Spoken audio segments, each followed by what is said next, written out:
అందరికీ praise the lord. ఈరోజు మన కొరకు దేవుని వాగ్దానం.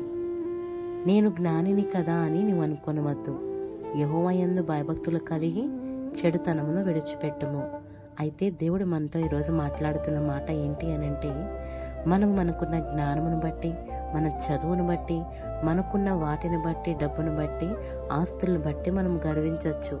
అయితే దేవుడు అంటున్నాడు, అవి ఒక చెడుతనమని, మనము దేవుని కలిగి లేము అని దేవుడు చెప్తున్నాడు. అయితే ఈరోజు మనం వేటిని బట్టి అతిశయిస్తున్నామో ఒకసారి మనం జ్ఞాపకం చేసుకోవాలి.